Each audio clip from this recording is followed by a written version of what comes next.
I have India here as my client today, and our first exercise that we're going to do is the hip crossover with palms down. So I'm going to have her get in the supine position to start. We're going to make sure that her feet are hip width apart. Her hands are going to come out at a 90-degree angle. Then she's going to move into the hook line position with her knees coming up at a 45-degree angle. And then she's going to cross over her right foot to her left knee, and then rotate towards her left side, and then she's going to look opposite direction with her head. This promotes hip rotation and also your scapular. She's going to hold this position for the allotted time, 1 minute, and then she's going to move back to the neutral position, drop her foot into neutral, and do the same on the opposite direction. This is the hip crossover with palms down. Next exercise is the crocodile with palms down. So India is going to get into the supine position. Her hands are going to come out at a 90-degree angle, palms down. Her feet are going to start at hip width apart, and she's going to bring her right foot over to her left foot. At this point, she's going to take her feet and tilt them. Make sure your feet are tilted forward. And now she's going to rotate to the opposite side. Yep. And she's going to stack her hips on top of each other. Now she's going to turn her head in the opposite direction. She's going to hold this position for the allotted time, which is 1 minute.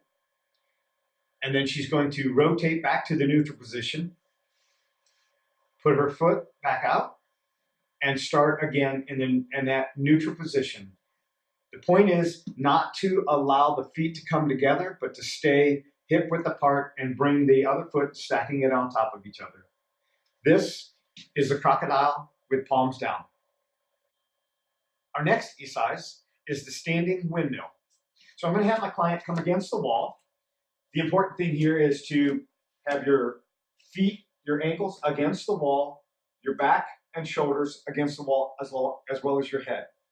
At this point, she's going to bring her arms out at a 90-degree angle, and she's going to rotate on her pelvic. So she's going to rotate down and come back up and rotate to the other side. And this would be one rotation. This would be one repetition. She's going to do this 5 times, and then she's going to move back to the neutral position and spread her feet apart at about 1.5 to 2 foot. At this point, she's going to do the same amount of repetitions, and in this situation is 5. And once those 5 are completed, she's going to move out a wider stance to 3 foot. She's going to make sure that she has her ankles, her feet up against the wall, her back is against the wall, and her head is against the wall. And she's going to do her 5 repetitions.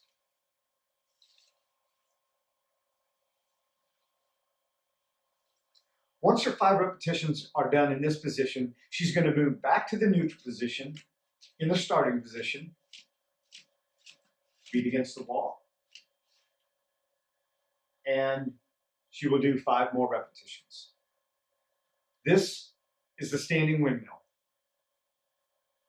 Our next exercise is the standing arm circles. We're going to start with our feet at hip width apart, pointing forward, and we're going to bring our palms together and drop our fingers down. So we're creating a golfer's grip. The thumb is pointed in towards us. So as we do this, now we're going to move our arms out at 90 degrees out, thumbs pointing forward, and we're going to do 4 to 6 inch circles. And we're going to do 40 of these. What we want to make sure that we also do is squeeze our shoulder blades together as we're doing these circles. Once the 40 circles have been completed, you'll stop. You'll rotate your thumbs backwards, and you'll still continue to squeeze your shoulder blades together and do 40 circles, 4 to 6 inch circles backwards. The thing we want to focus on is making sure that the feet are straight in front and that we maintain 90 degrees and that we don't allow our circles to get so big that we lose our balance. This is the standing arm circles. Our next exercise is the static extension. So I'm going to have India go down on the hands and knees. She's going to be in 90 degrees. And at this point, I'm going to have her move 4 to 6 inches, so about a palm length ahead, forward. So she's moved out of 90 degrees with her thighs. I'm going to have you move just a little bit more forward. Just a little bit. Okay? The important thing here is to make sure that her shoulders are stacked on top of her elbows or her wrist. And she's going to arch her lower back.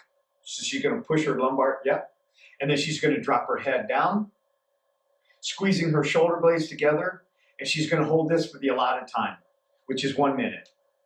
Once this is done, then she will move back to the neutral position. And that would be the static extension. Our next exercise is the upper spinal floor twist.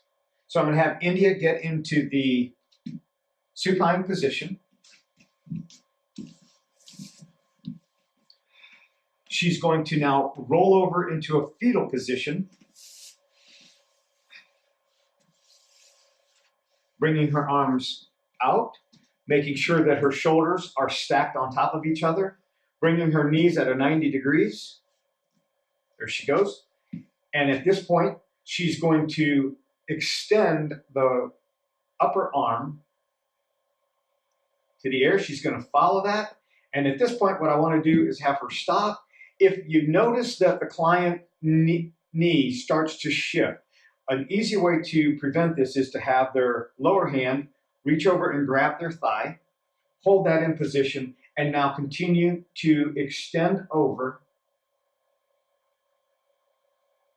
And the idea is not just to drop the arm, but to follow that with your head so that you're allowing the full rotation of this E-cise to be fully effective. You'll hold this for the allotted time of a minute, and then you'll move back to the neutral position. And you do the opposite side as well. This is this upper spinal floor twist. Our next E-cise is the assisted hip lift. So I'm going to have India go against the wall with her feet. She's going to be at 90 degrees.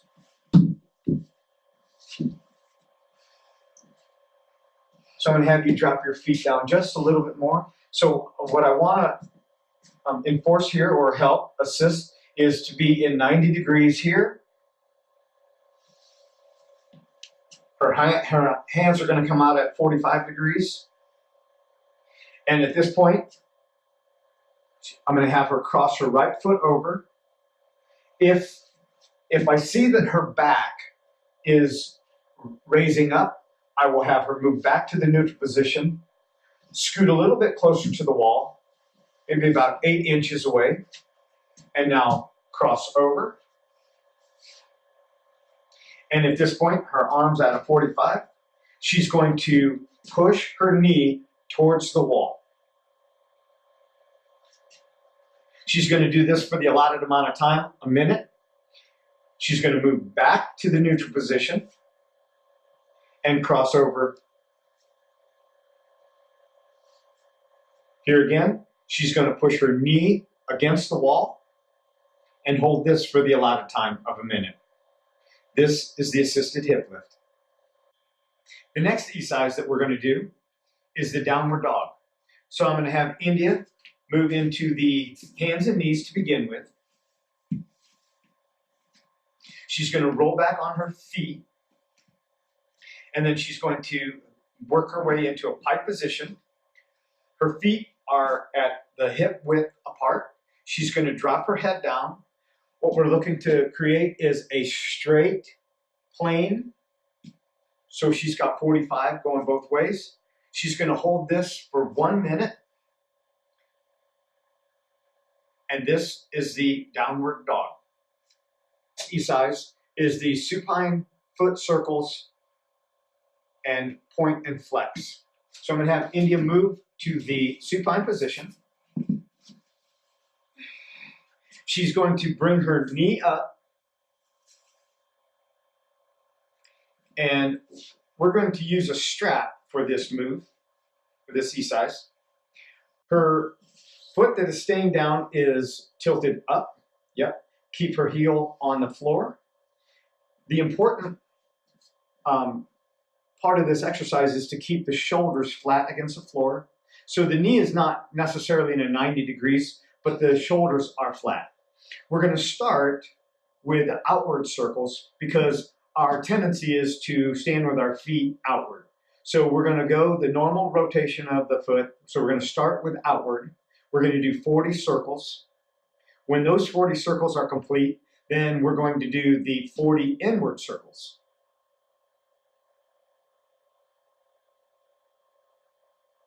At that point, we're going to do 40 point and flex. Dorsiflexion, plantar flexion.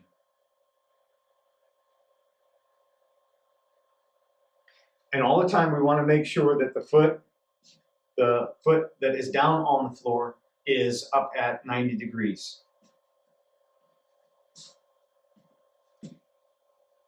That is the supine foot, point, and flex.